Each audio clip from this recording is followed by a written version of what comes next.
এই মুহূর্তে সব করতে বড় খবর, বারুইপুরে যে নওশাদ সিদ্দিকী যে ডাক ডেকেছিল, কেন আরজি কারে যে কাণ্ডে যে মেয়েটাকে যে ধর্ষণ করেছিল, নবান্ন ঘেরাও করেছিল, লক্ষ লক্ষ মানুষের ভিড়।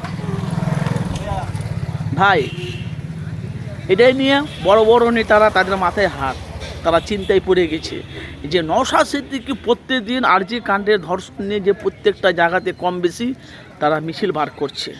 যেহেতু নওশাদ সিদ্দিকী যেখানে ধর্ষণ হচ্ছে, মার্ডার হচ্ছে, খুন হচ্ছে, কিন্তু নওশাদ সিদ্দিকী ওখানে গিয়ে উপস্থিত হচ্ছে। বারুইপুরে দেখেছেন যে নওশাদ সিদ্দিকী যেখানে লক্ষ লক্ষ মানুষকে নিয়ে একটা মিছিল করেছে, প্রচণ্ড মানুষের ভিড়। আমার মনে পশ্চিমবাংলা যত মিডিয়া আছে, যত সাংবাদিক আছে, সব মনে নওশাদ সিদ্দিকীর পাশে তারা দাঁড়িয়েছে। কেন?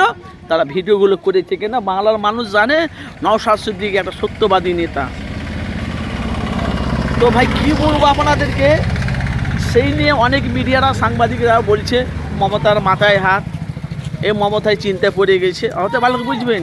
কিন্তু এর মধ্যে রহস্যে কারা যে এ কাজটা করছে, একদিকে বুঝবেন, একদিকে বলছে তৃণমূলকে বলছে, দিদিকে বলছে তোমার লক্ষ্মী ভাণ্ডার উঠিয়ে নাও, আমার দিদিকে ফেরত না। সব বিজেপির ষড়যন্ত্র, ভালো করে বুঝবেন। কেন আমি মানুষের কাছে আমি কমেন্ট বক্সে আমি কিন্তু মানুষের কাছে বাস্তব বলে তুলে ধরি।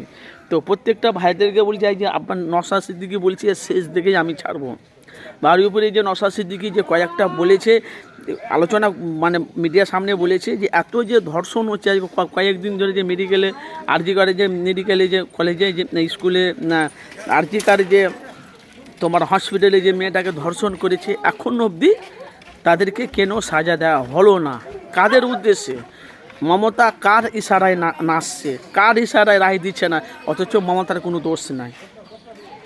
অবশ্যই আপনারা মূল্যবান কবে, আর বাংলাতে কি হচ্ছে না আছে ডাইরেক্ট খালি তারা মমতাকে ধরছে।